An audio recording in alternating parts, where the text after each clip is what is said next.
오늘은 주님만 나의 복이 되십니다. 이러한 제목으로 말씀을 드리려고 합니다. 몇 년 전에 해외 토픽에 난 걸 보니까 아주 재밌는 이야기가 나왔었습니다. 시카고에서 7살 먹은 아이가 이웃집 아이하고 개구쟁이들이죠. 싸우는데 그 동생이 옆에서 5살 먹은 동생이 옆에서 이렇게 보니까 자기 형이 이웃집 아이에게 막 얻어맞는단 말입니다.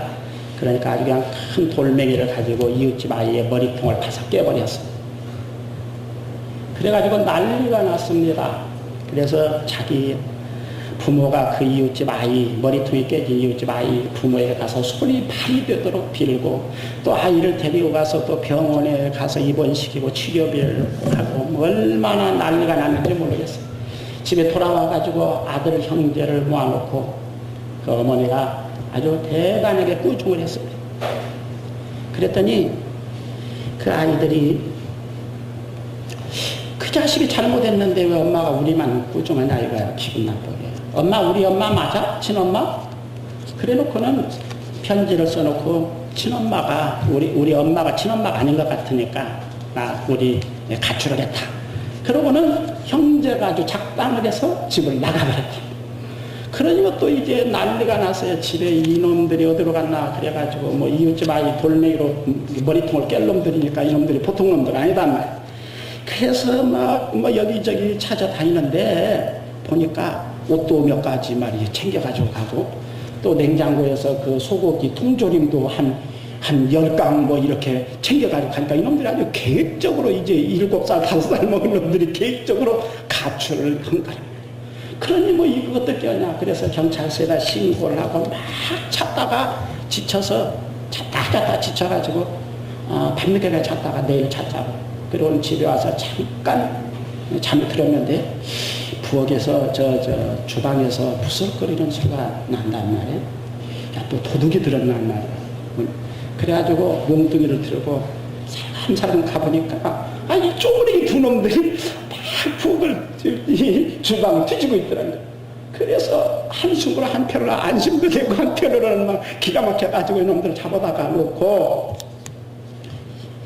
그래서 임마 이놈들아 뭐 다시는 안 들어오겠다고 그냥 굉장히 뭐 짐을 싸가지고 옷도 싸가지고 뭐 통조림을 다 챙겨가지고 나갔다 이놈아 글쎄 말이 하루도 못 돼가지고 들어왔냐? 아버지가 우습기도 그래서 그랬더니 아니야 나 우리 돌아온 게 아니야. 소고기 통조림을 따먹으려고 그랬더니 통조림 깡통 따개가 없어가지고 지금 깡통 따개 찾으러 지금 온 거야. 그래서 부엌에서 지금 부스럭거리는데 깡통 따개 지금 찾으라고 부스럭거리고 있다 그 말이에요. 저는 가만히 오늘 말씀을 준비하면서 문득 그 생각이 났어요. 어린애들이 어렸을 때는 부모가 인생의 의미요 행복이지 않습니까? 서너 살 먹은 아이 보세요. 엄마가 조금만 없어도 하늘이 내려앉는 것처럼 내 인생에 불행이 찾아왔다. 그래가지고 막 둥글고 뭐 오만 옷을 준다든가 밥을 준다든가 뭐 피자를 준다든가 별스럽게 해도 엄마 찾아내느라고 왜 하늘이 무너졌다 이겁니다. 내 인생의 불행이 시작되었다. 그래서 인생의 불행, 인생의 절망, 인생의 행복이 부모랍니다. 어렸을 때. 고등학교 다니는 애들 가만히 여러분 생각할 때 고등학교 다니는 아이가 뭐 지 앞으로 장래 성공하고 출세하기 위해서 공부를 열심히 한다. 물론 아주 머리가 조숙한 아이들은 그럴 수도 있지만 대다수의 고등학생들도 100점 맞아가지고 오면 엄마가 기뻐하고 야 너 말이야 뭐 그러니까 부모가 기뻐하는 거 그거 보고 싶어서 말하자면 열심히 공부도 하고 점수도 올리고 그러려고 하는 것이 대다수다. 그런데 이 조그만한 놈이 가출했다가 돌아왔는데 돌아온 이유가 나가보니까 참 어머니 사랑 부모님의 사랑이 느껴지고 그래가지고 내가 돌아왔다 그런 말이 들 건데 어머니 사랑이 아니라 서푼짜리도 안 되는 그 깡통 따개 그것 때문에 돌아왔다 이겁니다. 깡통 따개만 찾으면 내가 다시 또 나갈 거다 그 말이죠 지금. 오늘날 교회에 앉아있는 신자도 이와 비슷한 사람이 있다고 보여지는 겁니다. 어떤 사람은 탕자처럼 돌아온 사람이 있습니다. 내가 밖에 나가보니까 아버지만 내 인생의 보호자요, 내 인생의 해결자요, 내 인생에 의지할 유일한 분이시다. 아버지만 내 인생의 절대적인 복이 되시는 분이신 것을 내가 깨달았기 때문에 내가 이제 아버지로 돌아옵니다 하고 돌아온 사람, 제대로 돌아온 사람인데, 어떤 사람은 교회 나오기는 했는데 인생의 지역 말초적인 조그마한 것을 해결하는 하나의 해결 수단으로 교회를 다닌다고 말이에요. 교회를 처음 다닐 때는 그럴 수도 있지만 신앙생활을 1년하고 2년하고 3년하고 상당히 오랜 동안 신앙생활을 한 사람이 이 지경이라면 그 교회에 문제가 있든지 그 신자에게 문제가 있든지 분명히 문제가 있다, 그런 말입니다. 오늘 1절을 보십시오. 다윗은 주여 나를 보호하소서 주님께 피하나이다, 이렇게 말했습니다. 주님이 자기의 보호자가 되신다. 여기 이 보호라고 하는 말은 대단히 의미가 깊은 말입니다. 그냥 우리가 생각하는 그냥 위험에서 보호, 그런 정도의 의미를 가진 말이 아닙니다. 히브리어로 쉐마르라고 하는 용어를 썼습니다. 이 말은 둘레의 진을 아주 든든한 울타리를 친다, 아니면 잠을 자지 않고 보초를 써서 말하자면 어떤 힘이 센 어떤 어른이 세심하게 지켜주는 것을 보라, 쉐마르라고 하는 말을 썼다, 그 말입니다. 다시 말하면 내 영혼이든지 아니면 내 건강이든지 내 가정이든지 내 사업이든지 하나님이 보호해 주셔야 된다, 이 말입니다. 할렐루야. 이사야서 43장 1절을 보십시오. 야곱아 너를 창조하신 여호와께서 이제 말씀하시느니라. 이스라엘아 너를 조성하신 자가 이제 말씀하시느니라. 너는 두려워 말라. 내가 너를 구속하였고 내가 너를 지명하여 불렀나니 너는 내 것이다. 할렐루야. 이 말씀의 가장 중요한 강조점 어디 있느냐면 너는 내 것이다는 겁니다. 할렐루야. 두려워 말아라, 이것이 강조점이 아니라 너는 내 것이다, 이게 하나님의 강조점입니다. 믿습니까? 너는 내 것이기 때문에 내가 너를 지키고 너를 보호하고 너희 필요한 것을 공급한다는 겁니다. 너는 내 것이다. 두려울 필요가 없다. 그러므로 우리 성도들도 항상 가져야 될 신앙이 있는데 나는 하나님 것이다. 할렐루야. 나는 하나님의 것이기 때문에 하나님이 책임지시고, 내가 하나님의 것이기 때문에 하나님께서 필요한 것을 공급하시고, 내가 하나님의 것이기 때문에 하나님이 내가 죽을 병이 들어도 고치신다. 믿습니까? 내가 하나님의 것이 아니다, 하나님의 소유됨을 부정하고 그러면서도 자기가 필요하면 와서 하나님 이것 주세요 저것 주세요, 그리고 자기 자신이 하나님 소유됨을 부정한다면 이것은 뭔가 균형이 맞는 신앙이 아니다, 그런 말입니다. 인류 역사상 또는 현재까지 민족 중에 가장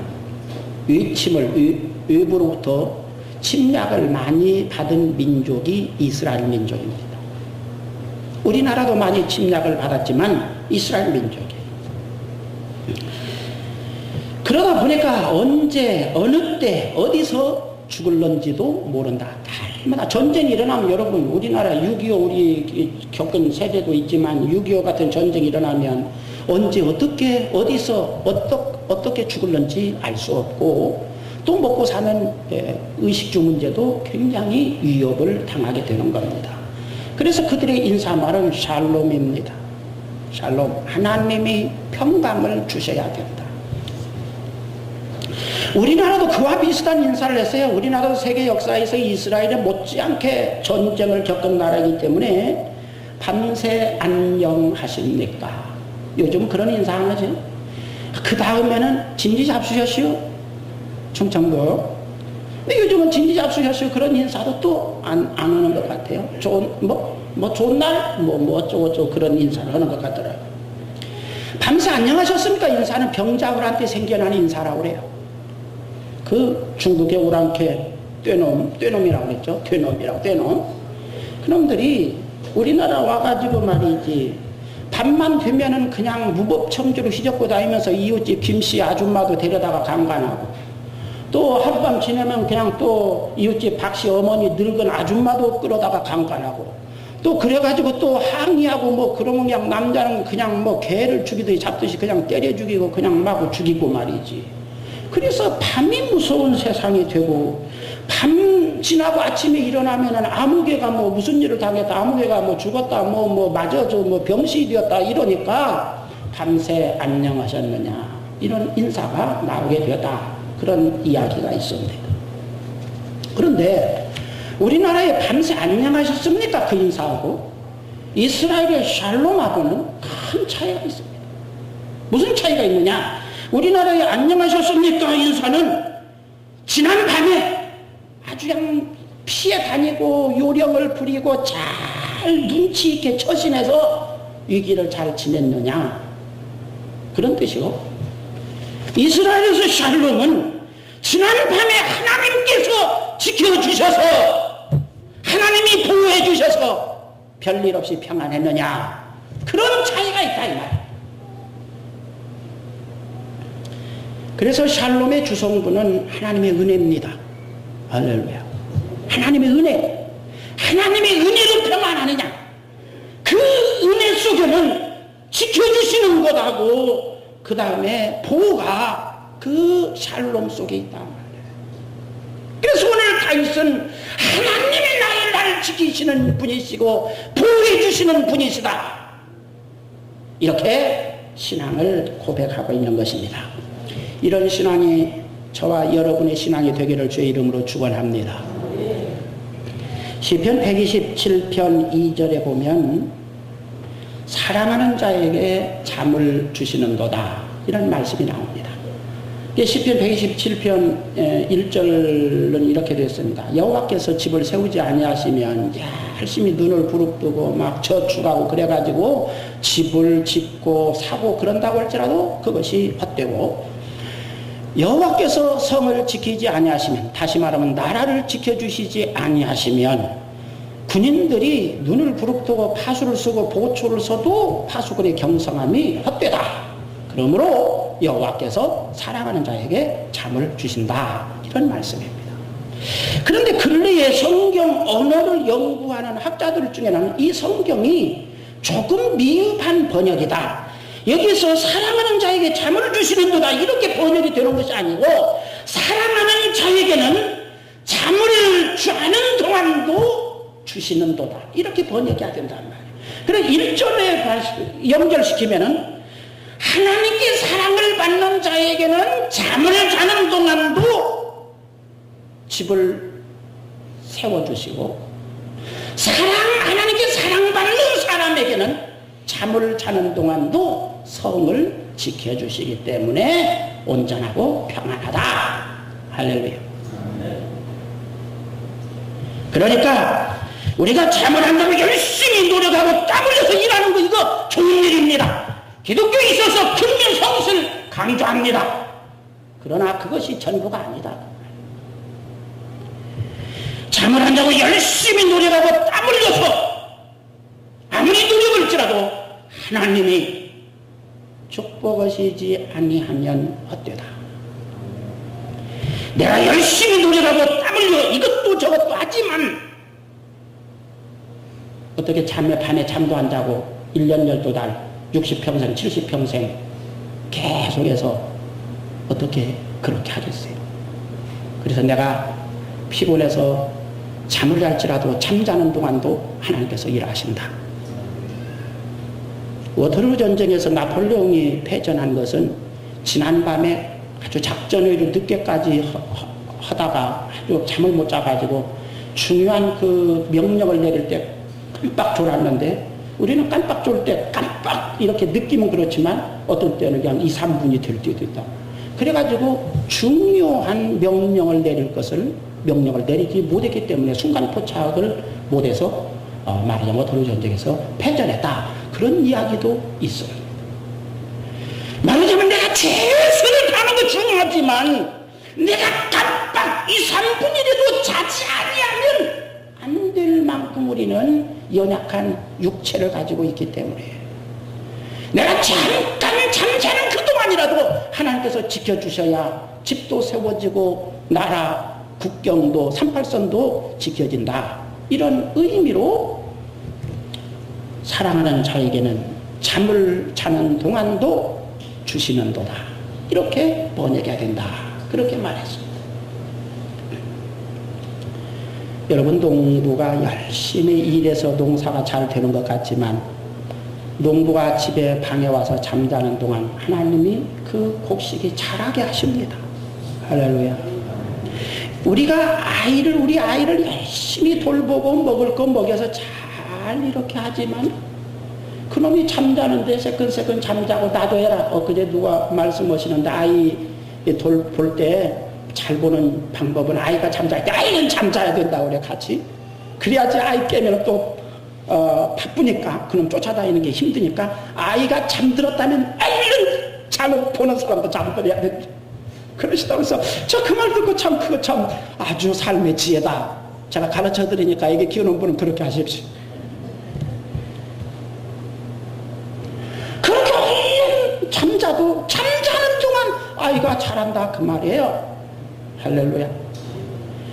그래서 사랑하는 자에게는 잠을 자는 동안도 하나님께서 주시는도다. 그 앞에 지켜주시는도다. 공급해주시는도다. 보호해주시는도다. 은혜를 베풀어주시는도다. 먹여주시는도다. 되게 하시는도다. 그 앞에 뭐 붙일 수 있겠죠. 할렐루야입니다. 그러므로 하나님만이 우리의 복이 되신다. 그런 말입니다. 오늘의 세상은 하루에도 무슨 일을 말하는지 알 수 없는 세상이다. 옛날에는 호랑이가 사람 잡아먹었어요. 그래서 호랑이가 사람 잡아먹는 거 그 굉장히 무서운 일이고 두려워서 오지금은 산신령이 뭐들어 산신령이라고 그래요. 호랑이들은 산신령이라고 해요. 이건 무서운 거예요. 이거 뭐 정말로. 그런데 오늘날에는 호랑이에게 잡혀먹겠다는 사람 봤어요? 호랑이가 더 무서운 괴물이 있는데 자동차라고 하는 괴물이에요. 99년도 교통사고 통계를 보니까 9,360명이 죽었어요. 중경상으로 병원에 입원한 사람이 40만 3천 명이에요. 우리나라 처리 비용을 보니까 19조 800억이 교통사고 처리 비용으로 들었다. 통계가 그렇게 나왔더라고요. 19조 정도 되면 구멍가게를 할 만한 미천이 되겠죠?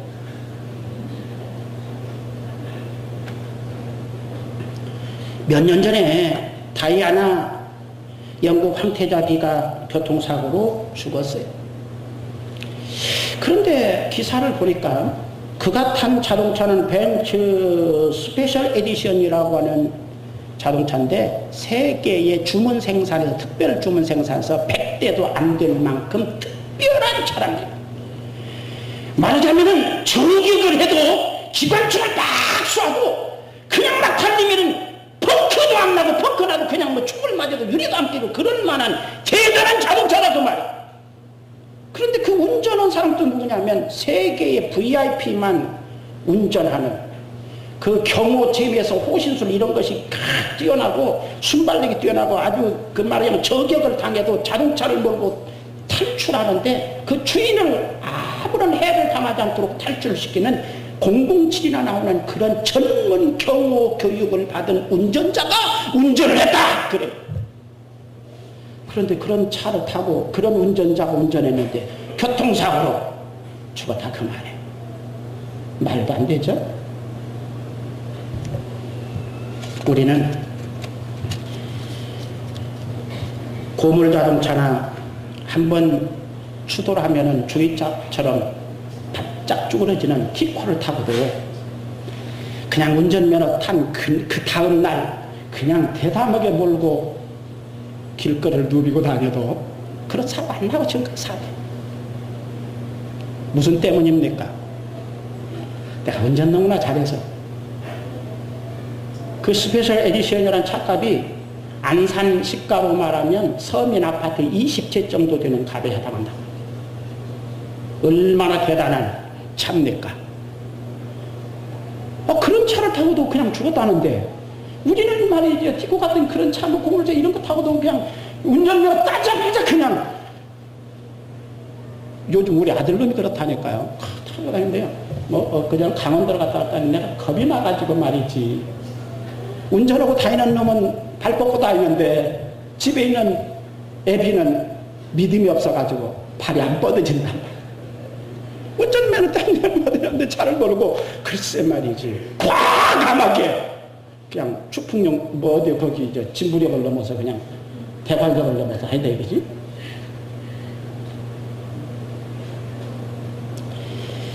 말하자면 야고보서 4장 14절을 생각해야 됩니다. 내일 일을 너희가 알지 못하는도다. 너희 생명이 무엇이며 너희는 잠깐 보이다가 없어지는 안개니라. 하나님께서 우리를 부르시면 언제 어느 곳에서 가장 안전한 조건 속에 있다고 할지라도 생명이 보장되지 않는 세상에 우리가 살고 있다는 것을 기억해야 됩니다. 믿습니까? 그럼에도 불구하고 우리가 오늘날 이 자리에 무사히 앉아있는 것은 하나님이 지키셨다. 하나님이 지켜주셨다. 아멘 소리가 그것뿐이 안 나오는 겁니까?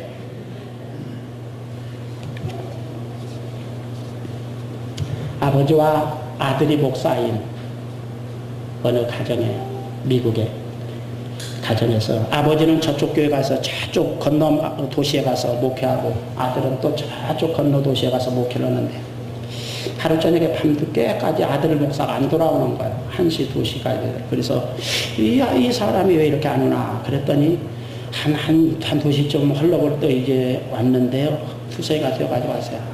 하나님 너무나 감사하다. 하나님이 지켜주셨다고 그래요. 그래서 뭐냐 그랬더니 오는 길에서 차가 굴러가지고 세 바퀴나 굴렀는데 차는 그냥 왕창 망가졌는데 머리털 하나 정도는 빠졌겠죠.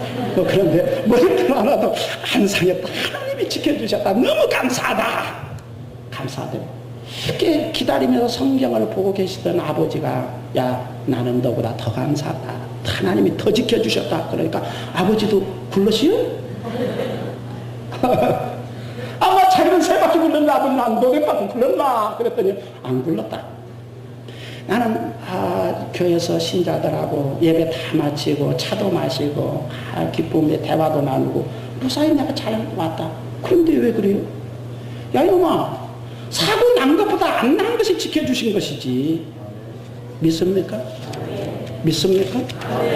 사고 나서 머리털 하나도 안 다친 것이 지켜주신 거예요? 아예 사고 안 난 게 지켜주신 거예요. 사람들은 이상해요. 꼭 어려움을 당해봐야 아이고 지켜주셨네. 죽어야 되는데 안 죽은 거 그것만 지켜주신 줄 알고 꼭 가정에 무슨 일이 생겨서 더 큰 일이 안 생긴 거 감사하다. 그런데 아니에요. 아예 아무것도 아무 일 안 생긴 게 감사한 일이에요. 사고도 아무 일 없는 게 오히려 더 감사한 일입니다. 할렐루야. 아들은 길거리 가서 말이죠. 다리 안 부러지고 돌아온 것도 더 감사한 일이에요. 할렐루야. 감사한 건 많이 하세요. 예? 감사한 일이 아니에요. 근데 우리는 꼭 이 아들같이 그냥 굴러떨어져가지고 자동차라도 그냥 바짝 다 망가지고 그리고 다리 안 부러졌으면 이야 하나님이 지켜주셨다. 이런 식의 감사를 한단 말이에요. 그래서 우리 하나님은 우리에게 말씀합니다. 데살로니가전서 5장 18절을 보십시오. 범사에 감사하라. 이는 그리스도 예수 안에서 너를 위하여 하신 하나님의 뜻이니라. 할렐루야. 범사에 감사하는 겁니다. 물론 자동차 굴렀을 때 머리털 하나도 안 다친다 안 사는 거 그거 감사한 일이죠. 감사해야죠. 그러나 평소에 아무 일 없는 거 이것도 감사한 일입니다. 이렇게 감사하면서 사는 것이 하나님의 뜻이다. 이렇게 우리 하나님은 우리에게 감사를 요구하십니다. 2절을 보십시오. 주밖에는 나의 복이 없나이다. 오늘 제목이 되는 말씀입니다. 주님만이 나의 복입니다. 오늘 신자들 중에도 돈만이 나의 복입니다. 건강이 복이라고요. 사업 잘 되는 것이 복이라고요. 이런 식으로 생각하는데, 이런 사람은 뭐가 같으냐면, 집 나갔다가 돌아왔는데 뭐로 돌아왔냐 그랬더니 땅통 따기 때문에 돌아왔다. 그런 식으로 하나님 앞에 신앙생활하고 하나님 앞에 돌아온 사람입니다. 신앙이라고 하는 것은 하나님을 수단으로 삼는 것이 아닙니다.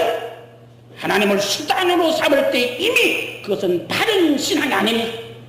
하나님은 내 인생의 목적이 되는 것입니다. 그래서 하나님의 영광을 위해서 산다. 내 인생의 주인이 하나님이시다. 그렇게 가르치는 이유는 하나님이 내 인생의 목적이다. 종놈은 주인 위해서 살지, 종놈이 만약에 저를 위해서 산다고 뭘 좀 꿈쳐놓거나 그랬다가는 이건 쫓겨나는 겁니다. 찬송가도 주 떠나가시면 내 생명 헛되네. 복에 그는 강림하사 찬송하게 하소서. 이러한 찬송들은 하나님이 내 인생의 주인이시다. 내 인생의 알맹이시다. 내 인생의 전부가 되신다. 그런 의미에서 여기서 주밖에는 나의 복이 없나이다. 이렇게 고백하고 있는 겁니다. 시골에 어느 목사님께서 은퇴를 앞두고 신자들이 가만히 생각하니까 자기 교회에 오셔서 목사님이 도시교회 저도 대우받고 그런 대로 그렇지만 시골 작은 교회 한 20-30명 신자 데리고 한 30-40년씩 목회하신 분은 정말 고생을 하시는 분이에요. 그래서 그 교회 신자들이 은퇴하시는 목사님에게 성지순례 다녀오시라고 아주 온 신자들이 정말로 정성을 들여서 저축하고 그래가지고 드렸어요. 근데 갈 때 여윳돈을 한 200불 정도 돈이 더 드렸으면 좋겠는데 비행기표 이렇게 하고 여윳돈이 200불뿐이 못 드립니다. 어떻게 목사님 괜찮으실까 했더니 괜찮아요. 용돈 없어도 괜찮아. 좀 갖다 먹으면 되는데 그래가지고 다 담대하게 가셨어요. 오늘 목사님이 가만히 생각해보니까 비행기 속에서 생각하니까 예수님이 탄생하시고 예수님이 자라시고 예수님이 활동하시던 그 길을 걸어가고 십자가 지고 걸어가셨던 그 길, 재판받으셨던 그런 걸 생각하니까 얼마나 가슴이 뛰는지 모르겠어요.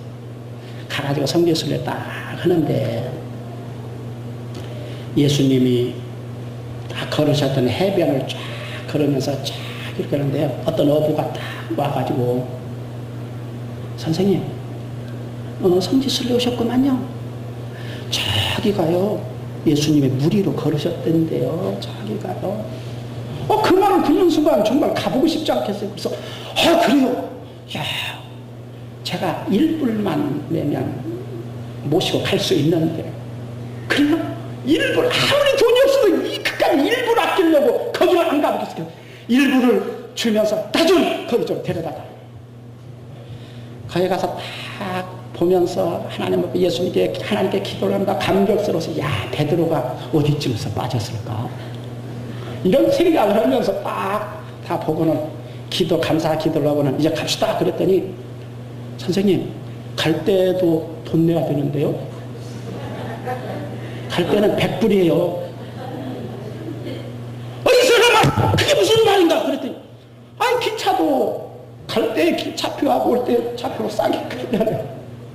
비행기도 갈 때 값하고 올 때 값하고 또 이 배는 여기도 그래요. 그럼 내려드릴 테니까 오세요. 그런데 말이지 이제 와가지고 돈 솔솔 쓰고 200불 가져온 중에 이제 100불 주면 한 1, 2불이나 남을까 말까 하는데 이거 완전히 송두리째 강도질을 지금 당하는 거야. 그래가지고 나도 베드로처럼 주여 믿습니다 하고 뛰어서 걸어가니까 그런데 말이지 용기가 안 나요. 그래서 믿습니다 하고 걸어가다 빠지고 그래가지고 믿음이 없어서 울며 겨자 먹는 식으로 100불을 꺼내서 주고 왔어요. 그런데 얼마나 기분 나쁜지 강도를 당한 것 같아요. 정말로 강도지. 그래가지고 귀국해가지고 말이지 다 이 양반이 첫 번째 설교가 예수님께서 왜 무리로 걸으셨을까? 이스라엘이 하도 날강도가 많아가지고 예수님이 무리로 걷지 않으셨을까? 좀 유머를 섞어서 그렇게 설교를 하면서 유대인들만 생각하면은 살아있을 때는 예수님을 십자가에 못 박더니 이제는 예수 팔아먹고 사는 놈들, 그런 생각을 지을 수가 없다, 그런 이야기를 했다고. 응? 주님 밖에는 나의 복이 없나이다 그랬을 때 예수님이 나의 돈벌이가 되신다, 예수님이 나의 병을 고치신다, 예수님이 나의 축복이 되신다, 그런 것을 그 이상의 어떤 의미를 가지고 있다, 그런 말이에요. 믿습니까? 주님밖에는 내가 사랑할 분이 없습니다. 주님밖에는 내가 믿고 의지할 분도 없습니다. 주님밖에는 내 삶의 의미도 없습니다. 네 인생의 목표가 무엇이냐, 목적이 무엇이냐면 주님뿐이 없습니다. 주님의 영광을 드러내는 것이 내 인생의 목적입니다. 이러한 의미를 가진 주님 밖에는 나에게 복이 없습니다. 이 말 속에는 이런 뜻을 가지고 있는 것이지. 그 속에는 물론 기적이나 병 나는 것이나 그것도 포함되지만, 말하자면은 어린아이가 돌아왔는데 병 따개, 깡통 따개 때문에 돌아온 것처럼 내 필요를 충족시키기 위해서 아버지의 사랑이라든가 아버지의 은혜라든가 아버지를 생각하는 것이 아니라 내 필요 때문에 많이 돌아오는 그런 정도의 신앙 이상의 무엇을 암시하고 있다는 것이죠. 주님 밖에는 나에게 복이 없습니다. 양에게 목자가 복의 근원이 되는 것처럼 성도에게는 하나님만이 나의 복입니다. 사막에 희망이 있는 것은 오아시스가 있기 때문이다. 누가 그런 말을 했어요. 성도가 이 세상을 살아갈 때 희망이 있는 것은 하나님이 계시기 때문입니다. 요한복음 3장 16절을 보십시오. 하나님이 세상을 이처럼 사랑하사 독생자를 주셨으니 이는 저를 믿는 자마다 멸망치 않고 영생을 얻게 하려 하심이니라. 믿는 자에게 영생을 주시는 하나님만이 우리의 복인 줄로 믿고 살기를 주의 이름으로 축원합니다. 우리의 모든 죄를 전부 다 사하시고 천국을 우리에게 대담하게 개방하시고 천국의 입성권을 주신 그 예수님만이 우리의 축복인 줄로 믿고 살기를 주의 이름으로 축원합니다. 아버지 하나님,